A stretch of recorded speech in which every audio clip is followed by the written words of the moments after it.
SSC board challenge 2024 নিয়ে কথা বলবো। কোন বোর্ডে পাশের হার বেশি থাকবে, কয়টার সময় রেজাল্ট দিবে, বোর্ড চ্যালেঞ্জের রেজাল্ট কবে দিবে, মূলত এই তিনটি আপডেট তোমাদের সামনে তুলে ধরবো। মূল টপিকে চলে যাব। যারা এখনো নতুন অবশ্যই চ্যানেলটি সাবস্ক্রাইব করে পাশে বেল আইকনটি বাজিয়ে দাও। যারা ফেসবুক পেজ থেকে দেখতেছো অবশ্যই ফলো দিয়ে লাইক দিবা, কারণ একটি লাইক আমাকে নতুন আপডেট দিতে উৎসাহিত করে। তো এক নাম্বার যে অপশন সেটা হচ্ছে বোর্ড চ্যালেঞ্জের রেজাল্ট কবে দিবে। এখন শিক্ষামন্ত্রী, শিক্ষা বোর্ড সেখান থেকে একটা নিউজ প্রকাশ করেছে, অর্থাৎ সময় টিভিতে একটা নিউজ প্রকাশ করেছে। সেখানে সুস্পষ্টভাবে বলা হয়েছে যে বোর্ড চ্যালেঞ্জের রেজাল্ট 11 জুনে পাবলিশ করা হবে, অর্থাৎ 11 তারিখে তোমরা এই বোর্ড চ্যালেঞ্জের রেজাল্টটা পেতে যাচ্ছ।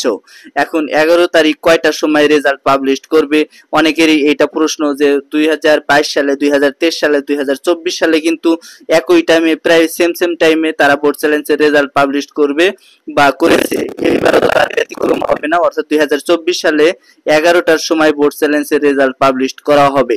এখন এটা কিন্তু নিউজ তারা প্রকাশ করে নাই যে 11টার সময় রেজাল্ট পাবলিশ হবে, তবে ধারণা মতে বলা যায় যে প্রতি বছর যেহেতু 11টার সময় রেজাল্ট পাবলিশ হয়, সেক্ষেত্রে 2024 সালে তার ব্যতিক্রম হবে না। তোমাদের ক্ষেত্রেও 11টার সময় রেজাল্ট পাবলিশ হবে এবং রেজাল্ট দেখার দুইটা অপশন আছে, যেটা অন্যান্য ভিডিওতে আমি বলে দিছি। প্রথম অপশন হচ্ছে এসএমএস এর মাধ্যমে তোমরা রেজাল্টটা দেখতে পারবা, এক নম্বরে। দুই নম্বরে হচ্ছে তোমরা অনলাইনে চেক দিয়ে রেজাল্টটা দেখতে পারবা। অবশ্যই তোমরা অনলাইনে চেক দিয়ে রেজাল্ট দেখার চিন্তা ভাবনা করবা, কারণ অনলাইনের রেজাল্ট তাড়াতাড়ি দেখা যায়, তাড়াতাড়ি তোমরা রেজাল্টটা পেয়ে যাবা। কিন্তু এসএমএস এর মাধ্যমে অনেক দেরিতে রেজাল্ট আসে, তাই তোমরা যথেষ্ট পরিমাণ চেষ্টা করবা যে অনলাইনের সার্ভারে ঢুকে সেখানে রেজাল্টটা দেখার। আর যদি একান্তই তুমি রেজাল্ট না বের করতে পারো, তাহলে তোমার রোল নাম্বার আর রেজিস্ট্রেশন নাম্বার দুইটা অবশ্যই কমেন্ট বক্সে দিয়ে রাখবা, কারণ তোমাদের কমেন্টের উপর আমি রেজাল্টটা পাবলিশ হলে অবশ্যই রেজাল্ট দেখে তোমাদের মানে রেজাল্ট দিয়ে দেওয়ার চেষ্টা করব।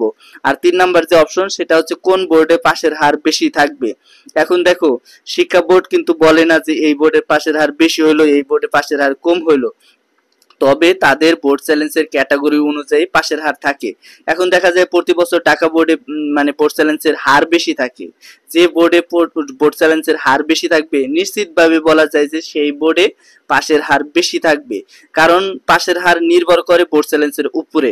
এখন বোর্ড চ্যালেঞ্জে তুমি দেখা যায় যে অনেক শিক্ষার্থী ঢাকা বোর্ড থেকে আবেদন করেছে, এবার প্রতি বছর দেখা যায় যে অনেক শিক্ষার্থী আবেদন করে, সেক্ষেত্রে অনেক শিক্ষার্থীর মধ্য থেকে কিন্তু অনেক শিক্ষার্থীর খাতাগুলো জাস্টিফাই করা হয়। যখন জাস্টিফাই করা হয় তখন দেখা যায় যে অন্যান্য বোর্ড, যেমন যশোর বোর্ড, খুলনা বোর্ড, যে কোনো বোর্ড, তারা যদি তাদের মানে বোর্ড চ্যালেঞ্জের উপর ডিপেন্ড করে তারা কিন্তু খাতাটা চেক দেয়। তোমারও বোর্ড চ্যালেঞ্জের উপর ডিপেন্ড করে খাতা চেক দিবে, সেক্ষেত্রে বলা যায় ঢাকা বোর্ডে বোর্ড চ্যালেঞ্জে পাশের হারটা বেশি থাকবে। তো এই ছিল আজকের আপডেট। সামনে কোন আপডেট চাও অবশ্যই কমেন্ট বক্সে জানাবা। ধন্যবাদ সবাইকে, আসসালামু আলাইকুম।